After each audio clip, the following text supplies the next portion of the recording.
Waste your time on me.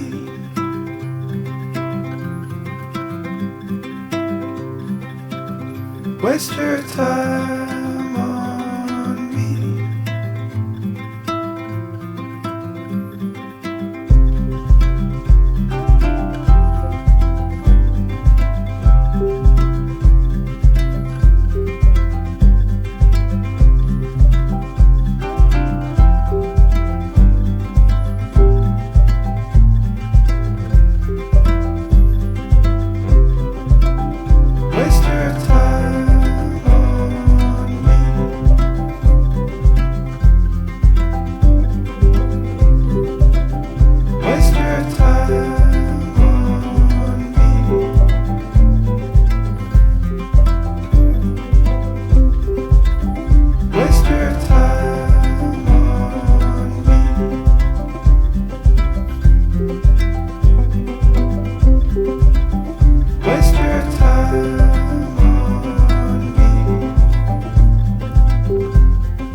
There's a bird on the roof. She keeps barking and driving me mad. Hello. So, tell her what you're up to. I'm liking this primer. It's a predominantly shellac-based primer that dries very, very quick. Yeah. So you're not waiting quite a few hours in between trying to do your undercoat and that. But it goes on lovely. Yeah. Shellac. It's taken me 5-10 minutes just to do that. Shellac is a very, very good sealer. It acts as a brilliant primer. It sort of went out of fashion for a little while, but it's slowly coming back in again. And it's also shellac, you can probably see around this side as well, is when you have knots in the timber, you should actually put the shellac on because it just seals the knots, even though there's shellac in the actual primer. Well, Tracy, as you see in the earlier, in the other part of the video, she was knotting the knots with a shellac-based knotter. Shellac-based knotter. That's a new Knotting one. Solution, yeah. Anyway, that's the little Venetian window.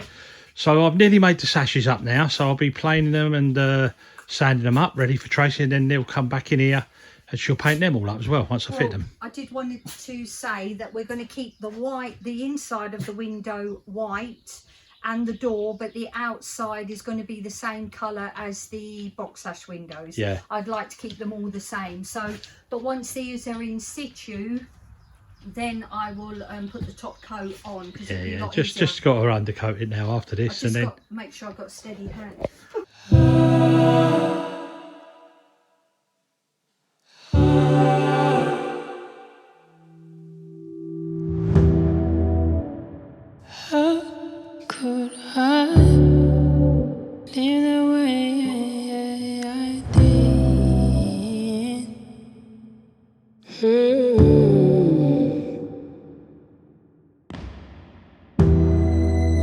For so long I've been ashamed of who I really am. okay, folks, little update.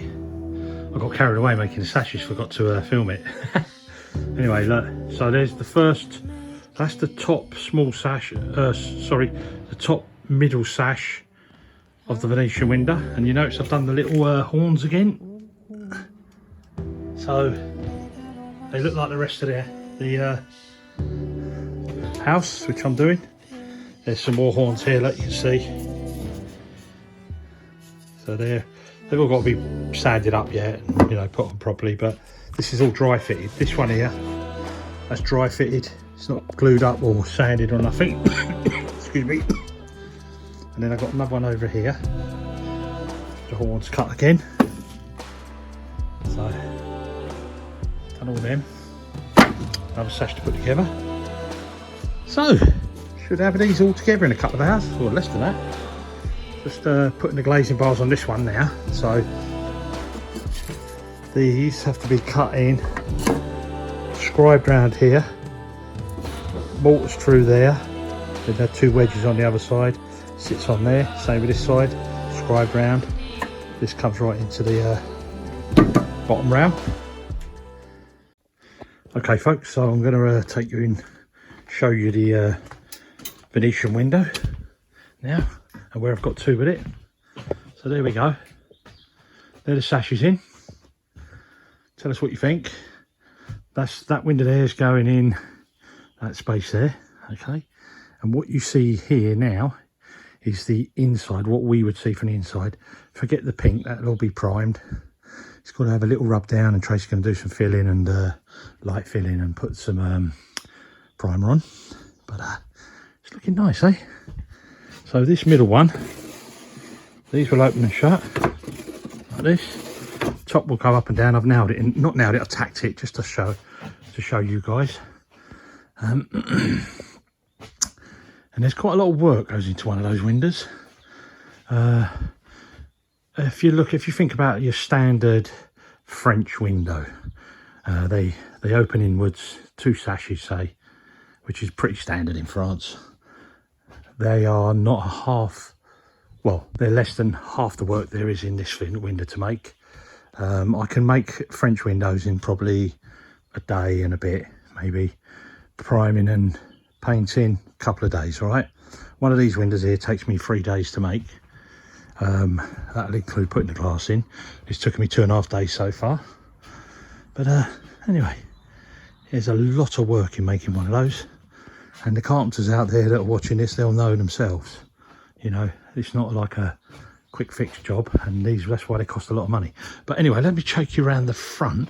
Actually, what I'll do is I'll turn you off and I'll turn the window around so you get to see the beauty of the horns as well. Here we go. So this is now the outside. This is what you'd see from the outside. So you can see what I've done. These are called horns here, okay? And I've made them as a half fleur-de-lis upside down. I just wanted to show some sort of homage to France. You know, it's a bit medieval as well. It's not a conventional thing we do with these windows. We normally put a normal standard little sloping horn, or a little Victorian style, or a Georgian one would be just cut off flush normally. But you have to put some horns on because it just prettifies it up a little bit, you know. But they're my own design, by the way.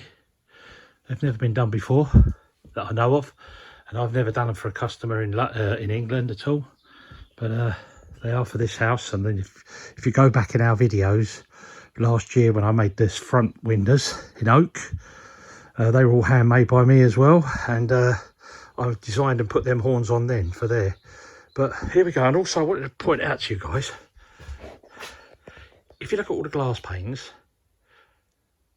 you'll have to take it from me, but they're all exactly identical, every one. So you've got 10 there and they're all the same. And that was what I was talking about, setting out the geometry of this window, is to make sure that when you come to the finish and you put it all together, that's what you end up with. And it don't matter if this window was 3 times bigger, it had 6 over 6 panes, or 9 over 9 panes, whatever it be. These could be wider, they could be taller and have 4 panes in each one. It's always the same. You always make the glass the same. But I've just propped it up on them blocks for you to have a look at. So there we go. Well, I'm going to leave it at that now. Tracy's going to do her magic on it, put some primer and sort it out where she needs to get it to look. The colour's going to be, I think, the same as the front of the house outside, and just plain white on the inside in the kitchen. But I'm going to go now, set myself up, and I'm going to start building this sink unit for the Belfast sink we got down here. I'm going to make the unit, and it's a tester, because we want to decide whether we're going to have panel beading or 15-degree sloping beads, or like a shaker style. There's so many options, but we're still torn, but how we want it, you know, in our minds how we want it. I think we're about 60% on panel beading internally, yeah, but we'll see. Anyway, Tracy's got her sewing machine out. Look, she must be making something. I think she's making cushions. Yeah, she's got some of that fabric over, so I think she's going to be making some cushions. But anyway, one last look. And hopefully next time you'll see that, that'll actually be in its place.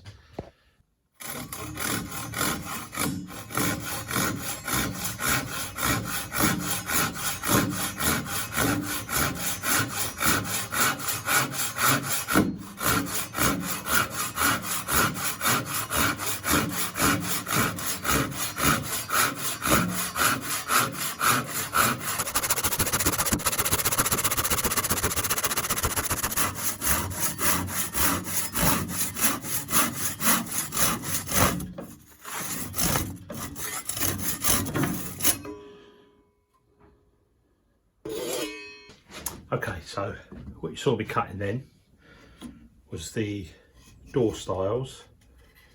This is going to be for the doors for the cabinet you've just seen, or have you seen? I'm not sure yet, not showed it. But these are going to be the styles for that door, for them, that kitchen sink unit. And what I'm going to do is I'm going to bring you in, because we've decided now how we're going to have this. So if you imagine this is the panel that sits into the door style, this would be the door style, yeah? Then we've decided to go for this moulding here. So that's going to sit inside there. It will sit up higher, it'll be up here, and the panel will be up, raised up. Okay, so that will be the door style and the panel beading that's going on there. Now this particular panel beading, we had a choice of 3 or 4. We was toying with these ones. I don't know if you can see this, I'll bring you up on my doodle. So that's one other moulding I've got, and this is a French moulding here. Okay, but we thought that was a little bit too chunky. This one was a little bit more blander, we thought, but they're both still good, very nice mouldings. This moulding here is going to be the skirting around the units, okay? Some units are going to have it, some ain't. You'll see that as it goes. But we ended up for this one. This is very beautiful. Okay, I don't know if you can see that. It's got like a double round. It's a round on the top, round on the bottom, and then a scotia in the, what we call a scotia in the centre. Let me try and bring it round for you this way. Might get a bit of a side profile view. Hopefully you can pick that up. Anyway, this particular beading, I made up a load of these back in the UK, and I have the cutters for this now, so I make these up. And I made a load of this up for there was a job for a conservation work, and they came out of a Georgian house, an old Georgian house. I think it was built in the 1790s or 80s, something like that. And that came out there, and that particular bead, I believe, is a Georgian bead. So with our English style kitchen in France, but there's going to be some French detail in it, don't worry. We're going to put this lovely Georgian English bead in, and it will look beautiful, promise you. Anyway, so I'll crack on now, cut them out, and then start planing them, cutting out the grooves and getting the panels ready to go in. I'm hoping to get these all made up today, ready to go into the door, and you're going to get this to see Friday. Well, it's Friday now, you're watching it.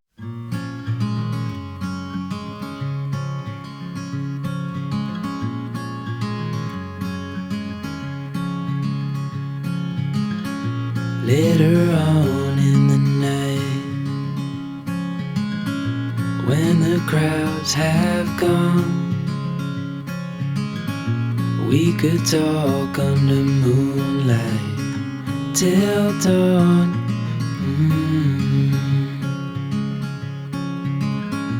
We could stay to watch the sunrise, cancel all our plans. We don't need a reason why we just can't.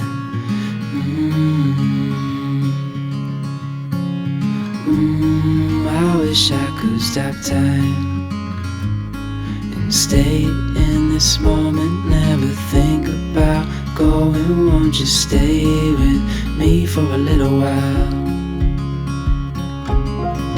Caught myself free falling deep into your eyes. came to me without warning, but I knew why. So we've now come to the final details for our kitchen cabinets. Yep. And you will see soon, but not just yet. It is beautiful. Yeah, so we've they've obviously seen you up making to this it, stage, yeah. making it. So if you want to explain, well, a little bit of they've seen different me putting the units together, Yeah. and just little bits and bobs there, and the kitchen. The kitchen window. We've also put the. No, we won't show them yet. No, I won't show them. But just... Something else has been put in its place as well. Something which you can look at. The kitchen window. Yeah, which is the window. Okay, let's take them out of the suspense. So we've made up I've made a cabinet. Tracy and me have talked about the details within the cabinet, and we've come to the final details. Yeah. As she said. But we've also put the colour on that Tracy's picked. Yes, and that, I must admit, was a long time for me to think about how I wanted to bring the colours together. We've also got the colour, which our patrons have been fortunate to see this cabinet, which you're going to have a peek, and they know now the colour, the contrasting colour, which is absolutely beautiful for the island, the pantry and the larder cupboard. Yeah. So I'm we painted this unit as well. She's excited, like when I finished painting it, she was a little bit flabbergasted. Yes, I was. Anyway, let's take them out of suspense, right? So we're going to spin round and give you an idea. I've got her come round there. Okay, so there's the cabinet. That's the sink cabinet with its two little doors, and look above it, you can see I've pushed the window in place where it's going to be going. It's going to be going back further, sitting in the reveal, but that's just to give you an idea, guys, of what's going to come. Obviously there's going to be plasterboard on the walls and that. So let's talk about how we came to the details, Trace, of the kitchen. Let's bring them in. Hang on, I'll take you off the stand.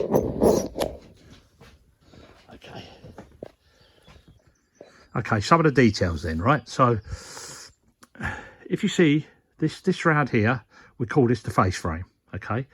And then you've got a cock bead and then a door sitting inside. Okay, this is the high-end cabinetry that you normally get, which is a lot more work involved than just the plain, one with just a plain door over it with the sort of European hinges that go inside, spring hinges, conventional modern kitchens. I don't like them personally, but I like a proper inset cabinetry done in the cabinet way, cabinet maker's way. So the details we were talking about was the size of that cock bead, okay, the size of the face frames in proportion everywhere. And if you notice, there's a thin one this side and then there's a double thin one together that side, okay. And that was to show Tracy that the next unit coming in, which will have a thin one on it, will make the width of that overall face frame what that dimension is. I have all these dimensions written down, and then this bottom one here is a little bit bigger because we can drop a skirting board in there, and I'm going to show you in a little minute, because we're still toying whether we want it to go under as a kickboard or a skirting board up against it, and I'll show you that in a second. The other detail was the panel beading. Now this beading I was telling you about was from a Georgian period house in England, and I replicated it. I had the cutters made up and replicated that, so I've added that to this detail. The furnishing is all brass, it's all stainless steel, what we call brushed stainless steel finish, okay. The cabinet hinges, there was 2 or 3 types I had, and I went for this one here, which is a nice straight, don't know, it just hasn't got too much embellishment on it, but if we go up close to it, you can see it's got fantastic little washers in between, which make it very robust and they last for a long time. This cabinet's only had 1 coat of paint on it, so it'll have another coat when it dries. We'll do that when we do the final kitchen. But anyway, so there you go, there's some of the details. Another detail, let me give you another. Hang on, I'll get the skirting board, I've got to get up. Oh dear, getting too old for this. The other detail was and I'm in the light now. If you see this framework coming down here, what we try to do as joiners or cabinet makers, we try to bring the sinks in as tight as we can on the side. We don't want to put an ugly big infill there, you know, just plastered in there. It looks terrible. It looks like it wasn't made for the sink. So that one, you can see that detail there. You know that that sink was made for that unit and that unit for that sink. Okay, that's an important feature as well. I'm just going over here now to get the by the way, all the melamine. This is all melamine, a high quality melamine. Has been glued and screwed and rebaited as well. You'll probably see that in one of the earlier pictures. But let me just put this skirting board. This is a skirting board. So that's got that pretty lovely mould there. Let me just get to the edge here, show you. Okay, so I've had to scotia that over with a coping saw. Okay, get that round like that. But the coping saw makes it nice because it matches the bead. Now what I mean, I'll try and point that out to you. This bit here, I've had to cut that with a coping saw and then just smooth it off with a bit of sandpaper. But that will go there. Let me put that there. Oh, there we go. So that's it with a bit of skirting board. It's not the right size, it's just a piece of scrap that I've put there. But just to give you that nice detail. So that'd be nice to know your thoughts. I prefer it like that, but we're not sure. We might have it as that, or with one set back underneath here somehow. Yeah. Anyway, we carry on. There you go. So it's lovely just deep cupboard. Obviously the plumbing. Yeah, it's got to have its final coat on there, obviously. Yeah. Which I won't do until the whole kitchen. Did you want to tell them what the colour was and who by and why? For a very, very long time. Okay, there's no catches on it yet, so we've just got to leave them in place. That'll do for now, that's fine, yeah. For a very long time, myself and Budo have always used Farrow paint. What we love the most is the historic colours they use. I love the finish. They just look so true. When you go back in time to the Georgians, the Regency, Victorian, the colours are just so perfect. Yeah, they are a very good match to Farrow. And the thing about Farrow, we've used other heritage paints. Yeah, we have. But we always come back to Farrow because it lays off lovely. Yeah. The pigments are so strong. Yeah. I mean, there is another company called Little Green, which have very good pigment colours as well. But I think Farrow just take the edge off of them for the finish. They're the daddy, I think. I think so, yeah. Colours because the colours are so true to heritage. You know, I've worked with heritage buildings and heritage, I say, listed buildings, and they always seem to buy Farrow. And I find if I tried to match this with, say, like a Dulux, or you would match the colour, but it just would not have that heritage finish. Yeah, that which pigment is what we like. But the colour that I've chosen is Bone. Bone by Farrow. By Farrow. And you can't talk about the other one. If you want to know the other one, you've got to join our patrons page. Sorry. Because patrons until we get this up and done. Yeah, patrons do need to have them perks, but the colour will be absolutely beautiful. Yeah. And also I'm waiting for samples as well for the Roman blind, because we're going to have a lovely Roman blind here as well. Yep, so everything's coming together. But don't you agree, Budo, that this finish, and obviously the finish of the island, is going to look beautiful with the chestnut worktops? Oh, lovely. I mean, I'm talking about chestnut worktops now. We've gone for chestnut because chestnut is favoured by the antiquity. In the old days, they would always try and go for a chestnut kitchen work surfaces because they are just so much more nicer to look at. Warmer. They've got a lovely figure grain pattern, as you see when I was cutting them, these logs, and they're the logs I was cutting are going to be on these as these work surfaces. Yeah. But you find with chestnut, it is always used for that type of and cabinetry as well. Like it was used a lot in cabinetry to make, and especially in France as well. They would use in old, maybe in some of the chateaus and that. Yeah. They would have made all the cabinetry from chestnut, not oak, because oak is very bland. It's a beautiful, much harder wood, but it's it's not much harder. It's a little bit harder. I say that it's a little bit harder, but it was used more in shipbuilding and in strength and structural stuff like beams and stuff like that, you know. But I think it is important, if you obviously have like chateaus, even with farmhouses, to try and be as true as you can. Yeah, authentic. To the authentic to the age. It's like here we've kept the stone wall because we still want that part of the farmhouse, and I must that'll be admit, shown in the that. kitchen with these lovely units all around as well. It just feels lovely in here. But yeah, it is. It's slowly come now. Now we're not going to make no more units yet, because now I'm going to finish off doing the tiling on the roof, put the Veluxes in up here. Now the weather's changing. Fix the windows, glue the door up, fit the door, and get the glass in here. And then I can finish painting this, as we said. We're going to keep this white, and the door. I don't know, we're not sure, are we? We're still not 100% on that. But the outside is going to be the same colour as the windows. The rest of the house. Important to... Let me just to explain here. These sashes here, okay, on the edges are normally fixed. Okay. So, yeah, they're lovely. They're lovely and smooth. And the reason is because they're in... oh, Trace, if you just pop round here, round the back of me, there, and just hold that window up. I can show them a bit. Hold it up there. Right, so if you look in here, guys, I've built in draft excluders. They're little furry excluders, and they're also around the back here as well. So the sash is sitting in between them to running lovely and smooth. Same with this one up here, which is the back sash. And all I've got to do now is put the rubber grommet on the bottom here that sits down onto the sill to protect it. But we're going to fix the top ones, these ones here, because they're not fixed. I'm going to fix them. I'm going to leave these bottom ones to open now, but not on cords. They're just going to be lifted, and then I'm going to make a nice little brace that goes under there for Tracy, and she just pulls it out of the drawer, puts it underneath, comes back down, locks up here.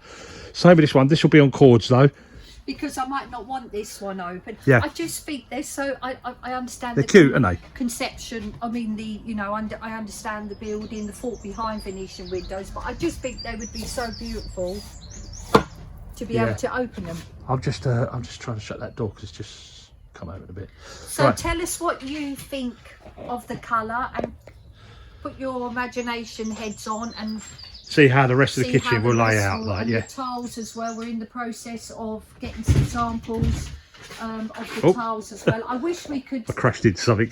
Let you know the island, and some of you probably think, oh, but not yet. Let me crack on with the tiles on the roof, get that in, get the plasterboards on, then I can start building the kitchen. And you know, this is going to be an epic build. It's going to take me a couple of weeks or 3 weeks to make up the cabinetry and do all the doors and that, and then it'll be all the details will take another couple of weeks. That's when I say details, that's all the details, all the chestnut that's going inside the cabinetry in the larder and pantry, and then there's going to be an overmantel with some chestnut in there. You'll see it as it comes together, but this is a little taster for you. We've got the approval of a little chestnut. Chessy chestnut. Chessy chestnut with the chestnut tops. And there you go. Tell us what you think. Tell us what you think.